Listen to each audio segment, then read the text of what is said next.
ඔබ කවදා හරි හිතුවද කැංගරු දේශයේ සුන්දරම වෙරළ තීරයන් ඒක වසර මිලියන ගාණක් පැරණි හුණුගල් කඳු කඩා වැටුණු ස්වභාවික පාලමක් සහ වනයේ නිදහසේ ජීවත් වෙන කෝල සතුන් දැක ගන්න පුළුවන් කියලා එක දවසක් ඇතුළතදී. එහෙමනම් අද වීඩියෝව අන්තිම වෙනකම්ම බලන්න. මොකද අපි ගෙනියන්නේ වික්ටෝරියා ප්‍රාන්තයේ ලෝක ප්‍රසිද්ධ ග්‍රේට් ඕෂන් සංචාරයේ දෙවන දිනයට.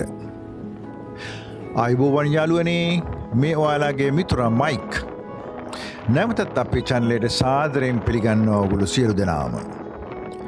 පසුගිය වීඩියෝව බලපු අයට මතක ඇති අපි ග්‍රේට් ඕෂන් රෝඩ්හි ආරම්භක ගමනේදී දැකපු ඒ විශ්මිත දර්ශන. හැබැයි විශ්වාස කරන්න, අද දකින්න දේවල් ඊටත් වඩා පුදුමාකාරයි. ඔව්. පෝට් කැම්බල්හි පිහිටි 12 පෝස්ටල් බීච් හවුස් එකේ සුවපහසු රාත්‍රියක් ගත කළා අපි උදෑසනින්ම පිටත් වුණා තවත් සැඟවුණු සුන්දර ස්ථාන සොයාගෙන. අපේ පළමු ස්ථානය The Grotto. මේක සාමාන්‍ය ලුකවුට් පොයින්ට් එකක් නෙවෙයි. මෙහිදී දකුණු සාගරයේ බලවත් රළ සහ ස්වභාවික හුණුගල් ගුහාවක් එකතු වෙලා නිර්මාණය කරලා තියෙන මෝදය දෙස බලන දැවැන්ත ස්වභාවික ජනේලයක්. පහළට බෑහලා මේ දර්ශනය මුලින්ම දකින මොහොතේ ඔබට දැනෙන හැකීම් වචන වලින් විස්තර කරන්න තරම් අමාරුයි. කැමරාවෙනුත් ලස්සනයි. ඒත් ඇස් දෙකෙන් දකිනකොට ඒක තවත් ලස්සනයි.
ඊළඟට අපි ගියේ ග්‍රේට් ඕෂන් රෝඩ්ගේ වඩාත්ම ප්‍රසිද්ධ ස්ථාන අතරින් එකක් වෙන ලන්ඩන් බ්‍රිජ් එක වෙත. ඔව්. අද දකින්න තියෙන්නේ පාලමේ ඉතිරි කොටස විතරයි. ඒත් මේක කලින් ගොඩබිමට සම්බන්ධ වෙලා තිබුණා.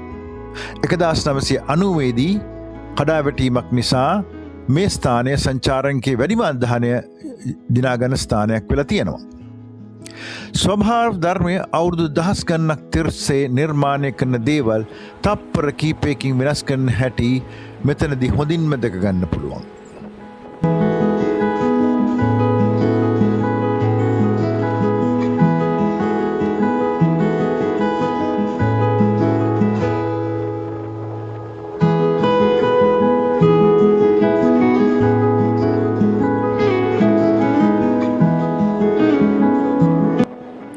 ඊළඟට අපි ළඟා වුණේ බොහෝ දෙනෙක් ග්‍රේට් ඕෂන් රෝඩ්හි ලස්සනම ස්ථානය ලෙස හඳුන්වන ලොක් ආඩ් ගෝච් වෙත.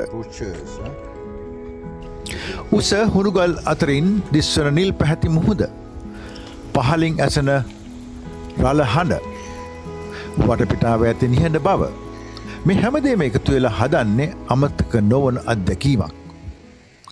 මේ ස්ථානයේ ඉතිහාසයත් ඒ තරම්ම ආකර්ශනීයයි.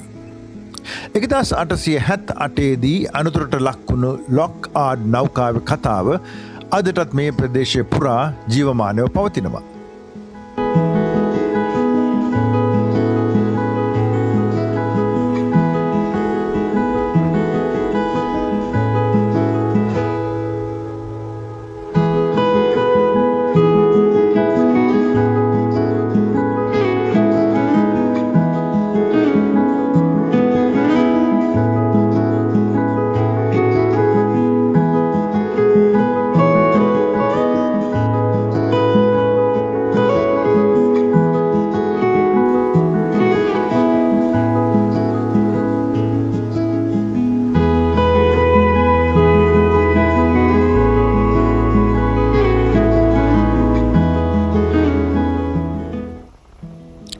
ඉතින් උදේ පුරා මේ විශ්මිත ස්ථාර නැරඹීමෙන් පස්සේ අපටත් කෝපය එකක් බොන්න ඕනුණා. ඒ නිසා 12 ෆුට්සල් විසිටර් සෙන්ටර් එක වෙත ගොඩ වුණා. ඔයාලත් මේ මාර්ගයේ සංචාරය කරනවා නම් මෙතන නතර වෙන්න අමතක කරන්න එපා. ඊළඟට අපි නැවත ගමන ආරම්භ කළ යනකොට අපි දැක්කා දැවැන්ත වින් ෆාම්ස් කීපයක්. මූද පසුබිම් කරගෙන කරගෙන මේ සුළං ටර්බයින ඉන්ස්ටාග්‍රෑම් වර්දී ෆොටෝ එකකට නම් පට්ට තැනක්. ඒ විතරක් නෙවෙයි ඔස්ට්‍රේලියාවේ හරිත බල ශක්තිය නිෂ්පාදනයටත් මේ විශාල දායකත්වයක් ලබා දෙනවා. ඔව් ඔගොල්ලෝ මේ දකින්නේ මාත් මගේ සහෝදරයත් එම ස්ථානයේ ගත්ත ඡායාරූපයක්. ගමන අතරතුර අපට හම්බුනේ තවත් අපූර්ව තැනක්. ඇල්පකා ෆාම් එකක්. මෙතනදී ඔබට මේ ආදරණීය සතුන් සමීපයෙන් දැක ගන්න පුළුවන් වගේම ඇල්පකා ලෝම වලින් නිෂ්පාදිත උසස් තත්ත්වයේ නිෂ්පාදන මිලදී ගන්නත් පුළුවන්. Hi darling, how are you?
ඊට පස්සේ අපේ අවසාන විශේෂ ගමනාන්තය කේප් ඔට්වේ. මොකද දන්නවද? වික්ටෝරියාවේ ස්වභාවික පරිසරයේ කොයාලා සතුන් දැක ගන්න හොඳම තැනක් තමයි මේක. ගස්මුදින් වල නිදාගෙන ඉන්න මේ හුරුමුහුරු සතුන් දැකපු මොහොතේ අපේ දවස සම්පූර්ණ වුණා වගේ දැනුණා.